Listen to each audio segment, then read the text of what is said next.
परम पूजनीय स्वामी जी, भारत स्वाभिमान के सभी सम्माननीय बहनों भाइयों, विश्व मुक्त खेती और समृद्ध किसान, इस विषय पर मैं आपसे बात करूंगा। हमारे भारत देश में एक बहुत पुरानी कहावत है और उस कहावत में ऐसा कहा जाता है, उत्तम खेती मध्यम बान, करे चाकरी कुकर निदान। ये हिंदी में कहावत है। इसका अर्थ ये होता है कि खेती जीवन में सबसे उत्तम काम है, सबसे अच्छा काम है, सर्वश्रेष्ठ काम है। और व्यापार करना मध्यम दर्जे का काम है, बीच के स्तर का काम है। और नौकरी करना किसी की भी, ये सबसे निचले दर्जे का काम है। इसको कुत्ते जैसा काम माना गया है कि जो कुत्ता करता है वो काम नौकरी करने जैसा है। करे चाकरी कुकर निदान, कुकर कुत्ते को कहते हैं। तो हमारे यहाँ नौकरी करना सबसे खराब काम है, व्यापार करना उससे थोड़ा बेहतर काम है, और खेती करना सबसे अच्छा, सबसे उत्तम काम है। ये भारत में हजारों साल से चला आया। लेकिन पिछले 25-30 वर्षों में कुछ उल्टा हो गया हमारे देश में। पिछले 25-30 वर्षों में ऐसा हो गया है कि खेती सबसे खराब काम है, व्यापार अभी भी मध्यम दर्जे पर है, और नौकरी सबसे अच्छा काम हो गया है। इस देश में जो भी बेरोजगार किसी व्यक्ति को आप मिलेंगे और पूछेंगे भाई क्या करना चाहते हो, तो नौकरी करना चाहता है। अच्छी खासी पढ़ाई लिखाई करके भी नौकरी ही करना चाहता है। बड़े बड़े हमारे देश के विद्यार्थी, बड़े बड़े से मतलब जो इंजीनियरिंग पढ़ते हैं, मैनेजमेंट की पढ़ाई करते हैं, डॉक्टरी की पढ़ाई करते हैं, 5-7 साल लगातार मेहनत करते हैं, लाखों करोड़ों रुपए खर्च करते हैं, उनसे भी पूछो तो वो भी नौकरी करना ही चाहते हैं। किसी न किसी नौकरी में उनको जगह मिल जाए, सरकार की नौकरी हो या निजी क्षेत्र की हो, प्राइवेट सेक्टर की हो, तो नौकरी इस समय सबसे अच्छा काम हो गया भारत में। व्यापार अभी भी मध्यम दर्जे पर है और खेती सबसे खराब काम हो गया। खेती सबसे खराब काम क्यों हो गया हमारे देश में? उसका कारण ये है कि जो खेती सबसे अच्छा हुआ करता था आज से 40 साल पहले, वो अब सबसे खराब है, क्योंकि खेती में खर्चा तो बहुत बढ़ गया, आमदनी नहीं बढ़ी। जिस अनुपात में खर्चा बढ़ा उस अनुपात में आमदनी नहीं बढ़ी। हमारे किसान जो खेती करते हैं इस देश में, उनका पिछले 20-25 वर्षों में कितना खर्चा बढ़ा है, आप अंदाजा लगाना चाहें तो कुछ आंकड़े बताता हूं। हमारे किसान खेती करते हैं, सबसे ज्यादा खर्चा करते हैं वो urea, DAP, super phosphate, single super phosphate, रासायनिक खाद खरीदने में। ये जो रासायनिक खादें हैं पिछले सालों में कितनी महंगी हुई हैं। 1990-91 में यूरिया का एक पैकेट लगभग 60 से 70 रुपए के बीच में आता था और एक पैकेट 50 किलो का होता था। अब 2009 में वो यूरिया का पैकेट खरीदे तो लगभग 270 रुपए का आता है। वो सरकारी आंकड़ा है। और अगर गैर सरकारी आंकड़े की बात करूं तो यूरिया का 50 किलो का बोरा 350-400 रुपए तक भी बिकता जाता है हमारे देश में, जिसको ब्लैक में बिक्री हम कहते हैं। इसी तरह एक जमाने में 3-4 रुपए किलो तक डीएपी आता था, अब वो डीएपी 23 रुपए किलो है। एक जमाने में 2-2.5 रुपए किलो का सिंगल सुपर फॉस्फेट होता था, 40 रुपए किलो है। माने अगर आप इसको अनुपात में निकालें या गुने में निकालें तो यूरिया पिछले 10-15 वर्षों में 7 गुना महंगा हो गया, डीएपी तो लगभग 8 से 9 गुना महंगा हो गया, सिंगल सुपर फॉस्फेट 7-8 गुना महंगा हो गया। इसी तरह से किसान के काम आने वाला डीजल, जो कभी 3-3.5 रुपए लीटर बिका करता था, अब 38-40 रुपए लीटर, 10 गुना महंगा हो गया। माने किसान के खर्चे लगातार बढ़ रहे हैं, 5 गुने, 7 गुने, 8 गुने, 10 गुने। और किसान जो रासायनिक कीटनाशक और जंतुनाशक खरीदते और इस्तेमाल करते रहे हैं, जो जंतुनाशक, जो रासायनिक कीटनाशक 100 रुपए लीटर, 150-200 रुपए लीटर आते थे, आज उनकी कीमत 15,000 रुपए लीटर तक पहुंच गई। 20,000 रुपए लीटर तक हमारे यहाँ जंतुनाशक और कीटनाशक बिक रहे हैं। तो सैकड़ों गुना महंगा किसानों के लिए जंतुनाशक, कीटनाशक, और कई गुना महंगी खाद, रासायनिक, ये सब किसानों के खर्चे तो बहुत बढ़ गए हैं। लेकिन खेती से होने वाली आमदनी उस अनुपात में नहीं बढ़ रही है। किसान का गेहूं आज से करीब 15-16 साल पहले 7 से 8 रुपए किलो बिकता था, अब वो 10 रुपए किलो है। तो गेहूं के भाव में बढ़ोतरी मुश्किल से मुश्किल 15-20% हुई है और रासायनिक खाद के भाव में बढ़ोतरी 7 से 8 गुना ज्यादा हो गई है। अगर प्रतिशत में आप निकालेंगे तो सैकड़ों प्रतिशत में वृद्धि हुई है खाद की कीमत में, लेकिन गेहूं की कीमत जो खरीदने वाली है सरकार के द्वारा 20% की ही वृद्धि हुई है। इसी तरह धान की बात करें, आज धान खरीदा जाता है सारे भारत देश में 700 से 800 रुपए क्विंटल और आज से 12-13 साल 15 साल पहले तक खरीदा जाता था 500 रुपए क्विंटल। तो धान की कीमत में भी 20-25% की बढ़ोतरी हुई है। लेकिन धान पैदा करने के लिए जो यूरिया, डीएपी, सुपरफॉस्फेट लगता है या कीटनाशक लगते हैं, उनकी कीमतों में 700-800% की वृद्धि हो चुकी है। तो किसान जो बेचे उसकी कीमत तो ज्यादा बढ़ती नहीं है, किसान जो बाजार से खरीदे वो कई गुना ज्यादा महंगा हो गया है। तो पूरी की पूरी खेती घाटे में चली गई है। अब इस घाटे की खेती को करने में किसान की जो समस्या आ रही है वो ये कि वो जब भी खेती करता है, फसल निर्माण करता है, फसल उत्पादन होती है, बिक्री होते ही सारा पैसा किसान के हाथ से निकल जाता है। वो या तो खाद खरीदने वाली कंपनियों के जेब में, या कीटनाशक खरीदने वाली बेचने वाली कंपनियों की जेब में, या किसान के लिए बीज बेचने वाली कंपनियों की जेब में। किसान के पास कुछ नहीं बचता। तो दैनिक जीवन के काम चलाने के लिए किसान फिर कर्ज लेना शुरू करता है, फिर कर्ज का ब्याज भरना पड़ता है, फिर और कर्ज बढ़ जाता है, फिर और ब्याज देना पड़ता है। और आपको शायद जानकर ये तकलीफ होगी, दुख होगा कि भारत में किसान अकेला एक समूह है जो चक्रवर्ती ब्याज देता है कर्ज पर। हम शहरों में रहते हैं और शहरों में रहने के लिए मकान बनाना पड़ता है, बैंक से कर्ज लेते हैं, साधारण ब्याज दर पर हमें बैंक का कर्ज मिल जाता है। हम शहरों में रहते हैं, गाड़ियां चाहिए हमको, गाड़ी खरीदने के लिए साधारण ब्याज दर पे कर्ज मिल जाता है।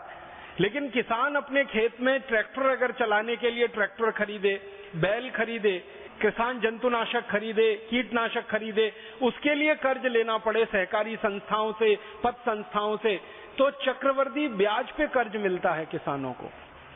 और आप जानते हैं चक्रवर्ती ब्याज दुनिया में सबसे खतरनाक होती है।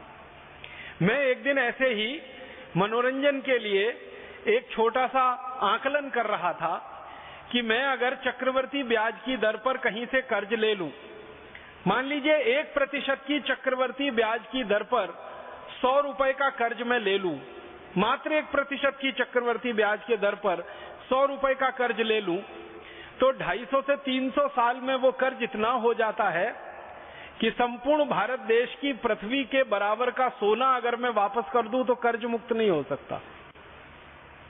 इतना खतरनाक होता है चक्रवर्ती ब्याज का चक्कर। आप में से गणित के कोई विद्यार्थी रहे हो तो आप इसका अंदाजा लगा सकते हैं। हमारा किसान इसी चक्रवर्ती ब्याज के चक्कर में फंसा हुआ है। इस देश का एक भी किसान भाई बहन ऐसा नहीं है जो कर्जदार न हो, क्योंकि खेती में उत्पादन के लिए जो खर्च है वो बहुत ज्यादा और बिक्री के लिए जो लाभ है वो बहुत कम। तो हर एक किसान कर्जे में फंसा है। उस कर्जे के दुष्चक्र में अंतिम नतीजा जो निकलता है किसान के लिए वो ये कि जब वो किसी भी तरह से कर्ज वापस करने की स्थिति में नहीं होता तो उसका घर गिरवी रखता है, उसकी जमीन गिरवी रखी जाती है, उसके पत्नी के गहने जेवर गिरवी रखे जाते हैं, दागिने गिरवी रखे जाते हैं, अंत में गाय बैल भैंस उसके गिरवी रख जाते हैं। और जब सब कुछ गिरवी रख जाता है उसके बावजूद कर्जदार उसके दरवाजे पर आकर, साहूकार उसके दरवाजे पर आकर खड़ा हो जाता है वसूली के लिए, तो किसान को अपनी इज्जत बचाने के लिए एक ही रास्ता है, वो आत्महत्या कर लेता है। हमारे भारत देश में सरकार के आंकड़ों के अनुसार 56,000 किसान हर साल आत्महत्या करते हैं इस देश में। और सरकार खुद मानती है जो एफआईआर के रूप में दर्ज होते हैं वो 56,000 हैं। अगर एफआईआर ना हो और किसानों की आत्महत्याएं हो, सरकार को पता ही ना चले, पुलिस को रिपोर्ट ना कराई जाए, ऐसी आत्महत्याओं को जोड़ा जाए तो वो लाख से ऊपर निकलता है। हमारे देश के जो राज्य जहां सबसे ज्यादा किसानों की आत्महत्याएं हो रही हैं, पंजाब है, उसके बाद हरियाणा है, फिर आप महाराष्ट्र के हैं, महाराष्ट्र है, फिर आंध्र प्रदेश है, फिर कर्नाटक है, तमिलनाडु है, केरल है, ये ऐसे 6-7 राज्य सारे देश में बदनाम हो गए हैं किसानों की आत्महत्या के लिए। भारत सरकार समय समय पर आत्महत्या करने वाले किसानों के परिवारों का सर्वेक्षण कराती है और उन परिवारों से पूछा जाता है कि आखिर अब बताइए आपके घर में परिवार में आत्महत्या क्यों हुई। तो सभी परिवारों के मुंह से एक ही जवाब सुनने को मिलता है, वो ये कि हमारी पूरी खेती गिरवी रख गई, हमारे गाय बैल भैंस गिरवी रख गए, घर के आभूषण गहने गिरवी रखे जा चुके हैं, संपत्ति के नाम पर हमारे हाथ में कुछ नहीं है और साहूकार का कर्ज अभी बाकी है वो देना है, बैंक का कर्ज अभी बाकी है वो देना है और फसल इतनी अच्छी हुई नहीं है कि हम कर्ज पूरा वापस दे सकें। अगली फसल करने के लिए भी जेब में पैसा नहीं है, अगली फसल के लिए कोई बैंक कर्ज देने को तैयार नहीं है क्योंकि पुराना कर्ज वापस करने की हमारी हैसियत नहीं है। उस स्थिति में क्या करें? आत्महत्या ही एक आखिरी उपाय बचता है। ये जवाब उन सभी किसान परिवारों के मुंह से सुनने को मिला है जिनके यहाँ आत्महत्या हुई है। आप जानते हैं महाराष्ट्र में विदर्भ नाम का इलाका है जहां पिछले 10 साल में रहता रहा वर्धा सेवाग्राम। ये विदर्भ तो सारे देश में बदनाम हो गया है किसानों की आत्महत्या के लिए। इसी तरह आंध्र प्रदेश का एक बहुत बड़ा इलाका है वरंगल के आसपास का, वो सारे देश में बदनाम हो गया है किसानों की आत्महत्या के लिए। पंजाब में भटिंडा के आसपास का पूरा इलाका है, सारे देश में बदनाम है किसानों की आत्महत्या के लिए। केरल में कासरगोड का इलाका है, पूरे देश में बदनाम है किसानों की आत्महत्या के लिए। कर्नाटक में उत्तरी कर्नाटक, दक्षिणी कर्नाटक बदनाम हो रहा है किसानों की आत्महत्या के लिए। धीरे धीरे ये बीमारी गहरी होती जा रही है। आखिर आप जरा सोचिए, अपने दिल पर हाथ रखे कि कोई किसान अपनी जिंदगी को खत्म कर ले, ये तो अंतिम फैसला है और ये अंतिम फैसला कितने बड़े दर्द के बीच वो करता होगा। कोई व्यक्ति सामान्य रूप से मरना नहीं चाहता। जिसने जीवन पाया है वो जीवन के आखिरी समय तक संघर्ष करता है जिंदा रहने के लिए, लेकिन किसान हमारे देश में इतना संवेदनशील बन गया है कि वो जीवन को ही खत्म कर लेता है 1 मिनट में। और इससे बड़ी विडंबना क्या होगी कि हमारा किसान जिन दवाओं को लाता है कीड़े मारने के लिए, जंतु मारने के लिए, कीटनाशक मारने के लिए, उन्हीं दवाओं को पीकर वो खुद मर जाता है। इससे बड़ा अफसोस और विडंबना इस देश में क्या हो सकती है। और ये सारा का सारा दुष्चक्र हमारे देश में किसानों के कर्जे में फंसकर आत्महत्या करने का, ये जुड़ा हुआ है खेती के घाटे से। और खेती का घाटा जुड़ा हुआ है उस व्यवस्था से जिसमें किसान के काम आने वाला यूरिया, डीएपी, सुपर फॉस्फेट तो महंगा होता जाए, कीटनाशक, जंतुनाशक तो महंगा होता जाए, किसान के बीज तो महंगे होते जाएं, लेकिन किसान के द्वारा उत्पादित की जाने वाली वस्तुएं लगातार सस्ती से सस्ती बिकें और कम से कम पैसा किसानों को मिले। कारण क्या है इसका? किसानों के द्वारा जो उत्पादित की जाने वाली वस्तुएं हैं, गेहूं, चना, दाल आदि आदि सैकड़ों हजारों किस्म की चीजें किसान भाई पैदा करते हैं। इनका सस्ते से सस्ता बिकने का कारण है अंग्रेजों सरकार के द्वारा बनाया गया एक कानून जो भारत में आजादी के 63 साल के बाद भी चल रहा है, और वो कानून का नाम है एग्रीकल्चरल प्राइस कमीशन एक्ट। इस कानून में व्यवस्था ये है कि किसान जो भी कुछ पैदा करेंगे उसका भाव किसान खुद तय नहीं करेंगे, सरकार उसका भाव तय करेगी। और सरकार जब इसका भाव तय करती है खेती के द्वारा उत्पादित वस्तुओं का, तो उसमें सबसे बड़ा धोखा किसानों के साथ होता है वो ये कि किसान जो गेहूं, चना, चावल, दाल आदि पैदा करता है, इसको पैदा करने के लिए किसान जो मेहनत करता है, जो श्रम करता है, उस श्रम का, उसकी मेहनत का मूल्य सरकार उसको नहीं देती है। कितनी बड़ी विडंबना है इस देश की कि किसान साल में 365 दिन खेत में काम करता है और उसको जब फसल का भाव तय करने के लिए सूत्र बनाया जाता है उसमें किसान की मेहनत सिर्फ 2.5 से 3 महीने की जोड़ी जाती है, जबकि किसान पूरे साल खेत में काम करता है। 365 दिन खेत में काम करता है किसान और 120 दिन की उसके श्रम की कीमत उसके फसल के मूल्य को तय करने में जोड़ी जाती है। मतलब सीधा सा ये है कि 8 से 9 महीने का किसान का जो श्रम है वो बेगार का श्रम होता है, वो बिना किसी पैसे के सरकार के द्वारा गणना उसकी कर दी जाती है। एक तो सबसे बड़ा धोखा ये है कि 365 दिन किसान काम कर रहा है, उसका श्रम सिर्फ 3 से 4 महीने का जोड़ा जाएगा। दूसरा धोखा किसानों के साथ ये होता है वो ये कि किसान जो खेत में मेहनत करता है उस श्रम का मूल्य भारत में सबसे कम लगाया जाता है। अगर कोई व्यक्ति बैंक में नौकरी करे, चतुर्थ क्लास कर्मचारी होने की स्तर की, उसका भी श्रम का मूल्य किसानों से ज्यादा है। हमारे देश के बैंक में काम करने वाला चतुर्थ श्रेणी का कर्मचारी एक दिन में बड़े आराम से 300 से 400 रुपए अपनी मेहनत का, श्रम का मूल्य पा लेता है, लेकिन किसान को अपनी मेहनत का, अपने श्रम का एक दिन का मूल्य 100 रुपए से ज्यादा कभी सरकार के द्वारा दिया नहीं जाता। और ये 100 रुपए भी पिछले 2-3 वर्षों में हुआ है। 2-3 वर्ष पहले तक तो 60 रुपए ही गिना जाता था किसान की मेहनत का एक दिन का मूल्य। और इससे भी बड़ा दुख है, अफसोस है, वो ये कि किसान काम करता है खेत में अकेले नहीं, पूरे परिवार के साथ, लेकिन जब उसके श्रम का मूल्य जोड़ा जाता है तो सिर्फ अकेला। उसका पूरा परिवार काम करता, उसकी पत्नी काम करती है, बच्चे काम करते हैं, उनका श्रम का मूल्य सरकार जोड़ती ही नहीं है उसमें। और इस कारण से खेती के द्वारा पैदा होने वाली हर चीज इस देश में बहुत सस्ती है। गेहूं 10-11 रुपए किलो, चावल 6-7 रुपए किलो में सरकार खरीद लेती है, कपास वगैरह 12 से 15 रुपए किलो में खरीद लिया जाता है, बहुत आंदोलन हो तो 20 रुपए किलो का भाव मिल जाता है। शुगर केन, गन्ना, वो सबसे सस्ता खरीदा जाता है इस देश में किसानों के खेतों में से। और सबसे एक और मुश्किल की बात है कि किसानों से ये सब सरकार खरीद लेती है और उसका भुगतान 1-1 साल तक किसानों को नहीं होता। आप सब महाराष्ट्र के रहने वाले हैं, गन्ना बेचने के लिए किसान जो मिलों में जाता है, शुगर मिल में जाता है, वहां के रिकॉर्ड्स आप चेक कर लीजिए, किसी भी किसान को कोई भी शुगर मिल तुरंत भुगतान नहीं करती। 6 महीने के बाद, 8 महीने के बाद, साल भर के बाद, कहीं कहीं तो 2-2 साल के बाद। और ये जो महाराष्ट्र की कहानी है वो पूरे देश की कहानी है। कपास बेच देते हैं किसान, 6-6 महीने, साल भर उनका भुगतान नहीं होता है। सरकार उसको बेचकर मुनाफा कमाती रहती है, धंधा करती रहती है, किसान की जेब में पैसा नहीं आ पाता।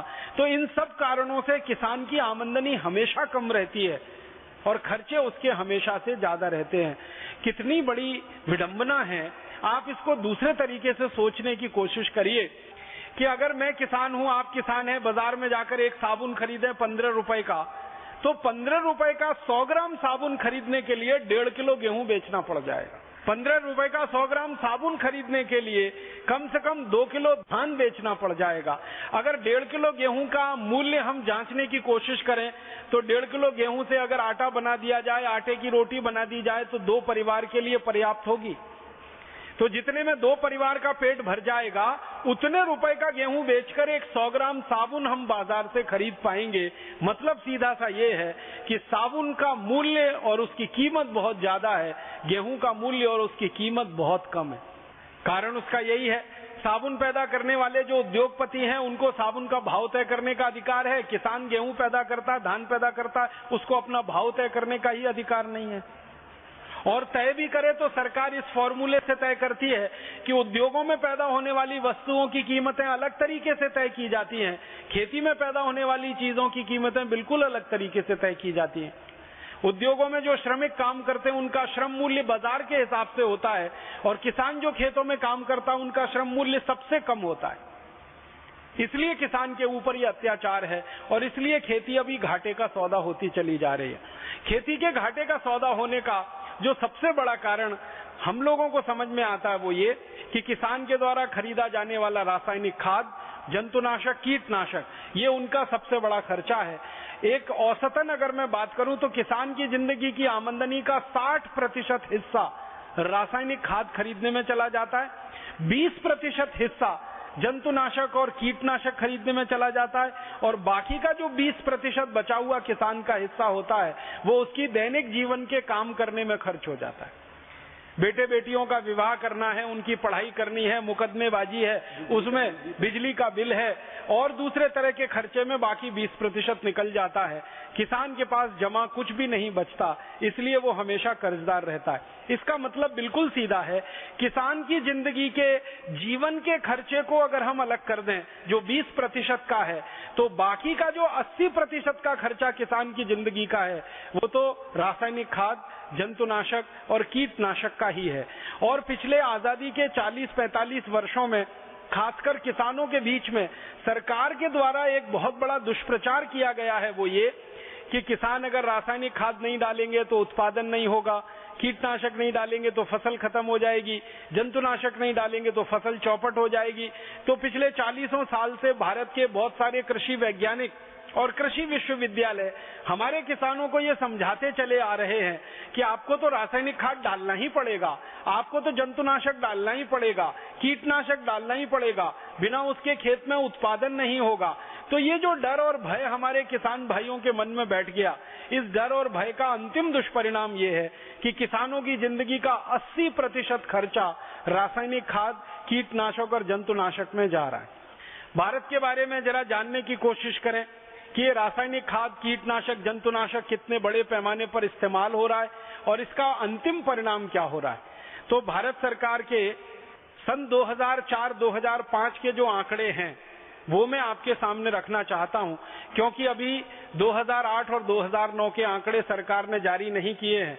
जो सबसे लेटेस्ट सरकार के डेटा हैं, स्टैटिस्टिक्स हैं, वो 2005 और 2004 के हैं। वो ये बताते हैं कि हर साल भारत के किसान अपने खेतों में 1,90,00,000 मीट्रिक टन रासायनिक खाद अपने खेतों में डाल देते हैं। Urea, DAP, diammonium phosphate, single super phosphate, ये सब तरह की रासायनिक खाद मिलाकर 1,90,00,000 मीट्रिक टन। अगर इसको हेक्टेयर के हिसाब से निकाला जाए तो भारत के 1 हेक्टेयर खेत में लगभग हर साल 114 किलोग्राम रासायनिक खाद डाली जाती है 1 हेक्टेयर खेत में। और अगर इसको बाहर से आने वाली खाद के साथ जोड़ दिया जाए, सरकार का यह कहना है कि 1,90,00,000 मीट्रिक टन खाद पूरी नहीं पड़ती, इसमें कमी आती है, तो करीब 40 लाख मीट्रिक टन रासायनिक खाद सरकार हर साल विदेशों से आयात करती है। और वो भी इसमें जोड़ दिया जाए तो ये आंकड़ा और बड़ा हो जाता है। अब ये पूरी की पूरी खाद जो हमारे खेतों में डाली जा रही है, इसका मूल्य कितना है और इसके साथ जो कीटनाशक डाले जा रहे हैं उसका मूल्य कितना है, वो भी सरकार के आंकड़ों के हिसाब से मैं आपको बताना चाहता हूं। ये जो खाद डालते हैं रासायनिक, यूरिया, डीएपी, सुपर फॉस्फेट आदि आदि, इसके बारे में सभी वैज्ञानिकों का जो शोध है वो ये कहता है कि जितनी ज्यादा रासायनिक खाद आप डालेंगे उतने ही ज्यादा जीव जंतु आपके खेत के फसल को बर्बाद करेंगे। ये बड़ा अजीब सा है, ये जो संबंध है ना, खाद ज्यादा डालो तो ज्यादा से ज्यादा कीड़े आएंगे, ज्यादा से ज्यादा जंतु आएंगे। अब ज्यादा से ज्यादा जंतु आएंगे तो उनको मारने के लिए फिर जंतुनाशक और डालो, फिर कीटनाशक और डालो। माने खाद ज्यादा डालने का दुष्परिणाम ज्यादा जहर डालना अपने खेत में जंतुनाशक और कीटनाशक के रूप में। हमारे देश के सरकारी आंकड़े बताते हैं, Indian council of agricultural research के 1950-52 में हमारे देश के 1 हेक्टेयर खेत में मुश्किल से 3 किलो रासायनिक खाद पड़ती थी। तब हमारे देश में जंतुनाशक और कीटनाशक सबसे कम बिकते थे। अब हमारे देश के 1 हेक्टेयर खेत में 114 किलोग्राम खाद पड़ जाती है, तो जंतुनाशक और कीटनाशक सबसे ज्यादा बिकते हैं। मतलब सीधा सा ये है कि पिछले 1952 से 2009 के बीच में जितना ज्यादा से ज्यादा यूरिया, डीएपी हमने खेत में डाला है, उतना ही ज्यादा कीटनाशक और जंतुनाशक डालने की जरूरत पड़ी है, क्योंकि उतने ही ज्यादा कीड़े हमारी फसल पर लगना शुरू हुए हैं। ये चक्कर क्या है, ये जरा समझना चाहिए। सरल शब्दों में मैं समझाना चाहता हूं। होता क्या है कि जब हम यूरिया, डीएपी, सुपरफॉस्फेट खेत में डालते हैं तो खेत की मिट्टी में किसान की मदद करने वाले, फसल की मदद करने वाले करोड़ों करोड़ों जीव होते हैं। आपने बचपन में थोड़ा भी विज्ञान पढ़ा होगा, कृषि विज्ञान, तो आपने 2 शब्द पढ़े होंगे, एक मित्र जीव और एक शत्रु जीव, एक मित्र कीट और एक शत्रु कीट। हमारे खेत की मिट्टी में किसानों की मदद करने वाले भी जीव हैं और किसानों को नुकसान पहुंचाने वाले भी हैं। जब हम यूरिया, डीएपी ज्यादा डालते हैं तो किसानों की मदद करने वाले जो मित्र कीट होते हैं वो सब मर जाते हैं, मित्र जीव सब मर जाते हैं। और उनके मर जाने के कारण जो शत्रु कीट और शत्रु जीव हैं वो फसल पर हावी हो जाते हैं और फसल को बर्बाद करने में कोई कसर नहीं छोड़ते। और किसानों को वो नुकसान से बचने के लिए फिर बहुत ज्यादा कीटनाशक और जंतुनाशक डालना पड़ता है और उससे खेती का खर्च बहुत बढ़ता चला जाता है। हमारे देश के खेतों में 1,90,00,000 मीट्रिक टन जो रासायनिक खाद डाला जा रहा है, उसके कारण हर साल 90,000 मीट्रिक टन कीटनाशक और जंतुनाशक डालना पड़ता है। अब 90,000 मीट्रिक टन जंतुनाशक और कीटनाशक हम खेत में डाल देते हैं और 1,90,00,000 मीट्रिक टन रासायनिक खाद डाल देते हैं। दोनों जहर अगर मिला लिया जाए तो ये कहां पहुंचेगा और किस स्तर पर हमको प्रभावित कर रहा है, इसको जरा समझें। हमारे भारत में 115 करोड़ लोग रहते हैं जो भोजन करते हैं। आपको मालूम है जितना रासायनिक खाद, जंतुनाशक, कीटनाशक हम खेत में डालेंगे वो सब मिट्टी में जाएगा, मिट्टी से पौधों की जड़ों में आएगा, पौधों की जड़ों से तने में आएगा, पत्ते में आएगा, फल में आएगा और अंतिम रूप से वो आपके पेट में आएगा। अगर खेत में गेहूं पैदा किया गया यूरिया डीएपी से और उसमें कीटनाशक जंतुनाशक डाला गया तो उस गेहूं को जो भी खाएगा उसके पेट में वो कीटनाशक जहर जाएगा ही, उसके पेट में वो रासायनिक खाद का जहर जाने ही वाला है। इसी तरह से धान के खेत में, इसी तरह से दालों के, सब्जियों के खेत में, जो भी खेत में आप डालेंगे अंतिम रूप से वो आपके पेट में आने वाला है। तो उस हिसाब से कुछ मैंने निकालने की, जानने की कोशिश की तो पता ये चला कि एक साल में जितना कीटनाशक हमारे खेतों में डाला जाता है और एक साल में जितना यूरिया डीएपी रासायनिक खाद खेतों में डाला जाता है, अंत में वो हमारे पेट में आता है। तो भारत देश के हर व्यक्ति के पेट में साल में 1 किलो 700 ग्राम तो रासायनिक खाद चला जाता है। 1 किलो 700 ग्राम। और कीटनाशकों का जो जहर है, इंसेक्टिसाइड, पेस्टिसाइड्स का, वो करीब करीब 200 ग्राम हमारे हर व्यक्ति के पेट में चला जाता है। माने हर साल भारत का व्यक्ति 1 किलो 700 ग्राम तो यूरिया डीएपी सुपरफॉस्फेट खा रहा है और करीब 200 ग्राम भारत का हर व्यक्ति कीटनाशक, जंतुनाशक, जिनको अंग्रेजी भाषा में कहते हैं chlorpyrifos, dichromate, monocrotophos, DDT, endosulfan, malathion, parathion, benzene hexachloride आदि आदि नामों से जिन कीटनाशक और जंतुनाशकों को हम जानते हैं, ये हर साल हर व्यक्ति के पेट में 200 ग्राम जा रहे हैं और रासायनिक खाद के रूप में 1 किलो 700 ग्राम जा रहे हैं। अब ये अलग बात है कि भगवान ने आपको 2 अच्छे से किडनी दे रखी है जो इस जहर की सफाई करती रहती है। और अगर जहरीले कीटनाशक और जंतुनाशक की बात करें तो किलो किलो, क्विंटल के क्विंटल 100 साल की उम्र तक आदमी खाता ही है। और इसका अंतिम दुष्परिणाम क्या है कि आप जब ये यूरिया खा रहे हैं, डीएपी खा रहे हैं, सुपर फॉस्फेट खा रहे हैं और जहरीले कीटनाशक, जंतुनाशक खा रहे हैं, तो अंत में आपके शरीर को जो बीमारियां हो रही हैं और उससे जो मौतें पूरे देश में हो रही हैं, वो हमारे लिए बहुत ही दर्दनाक है। हमारे देश में 5 से 7 लाख लोग कैंसर से हर साल मर रहे हैं, सरकार के आंकड़े हैं और रिपोर्टेड केस है। हमारे देश के आईसीएमआर के डॉक्टर कहते हैं कि अनरिपोर्टेड केस को जोड़ लें तो ये 10 लाख से भी ऊपर निकल सकते हैं। हमारे देश में करोड़ों लोग डायबिटीज के शिकार हैं, करोड़ों लोगों को हाइपरटेंशन है, ब्लड प्रेशर की बीमारी है, करोड़ों लोगों को अस्थमा है, दमा है, ब्रोंकियल अस्थमा है, घुटनों का दर्द है, कमर का दर्द है, कंधों का दर्द है, जोड़ों का दर्द है।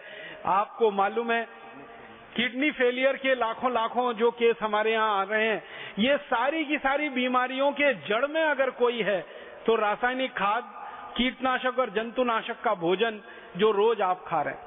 हर आदमी हिंदुस्तान में आधा मिलीग्राम जंतुनाशक रोज खा जाता है, चाहे सब्जी को कितना भी धोकर आप पकाएं। आप सभी माताएं बहनें ये कहेंगी हम तो सब्जी को बहुत अच्छे से धो लेते हैं और बहुत अच्छे से गर्म पानी में धो लेते हैं। कई कई बहनें तो उनको कुछ घोल डालकर, पोटेशियम परमैंगनेट के घोल में डालकर धो लेती है। आप कितना भी धो लीजिए, आधा मिलीग्राम जहर तो रोज जाना ही है आपके शरीर में सब्जियों के माध्यम से। और यही जहर इकट्ठा होते होते आपको भयंकर बीमारियों का कारण। हमारे देश में कई विशेषज्ञों ने कुछ गंभीर शोध किए हैं। मैं उनकी 2-3 बातें जो बहुत महत्व की हैं आपसे कहना चाहता हूं कि आजकल हमारी माताओं में और पुरुषों में नपुंसकता की जो बीमारी बहुत तेजी से बढ़ी है। बहुत सारी माताएं, बहुत सारे पुरुष बच्चा पैदा करने में असमर्थ हैं, संतान का सुख लेने में असमर्थ हैं। इसका मूल जो कारण है वो जंतुनाशक और कीटनाशक का भोजन है। फिर हमारे देश में ब्रेन कैंसर, फिर हमारे देश में ब्लड कैंसर, इन दोनों के सबसे ज्यादा जो केसेस बढ़ रहे हैं उसका कारण जंतुनाशक, कीटनाशक और जहरीला रासायनिक भोजन है।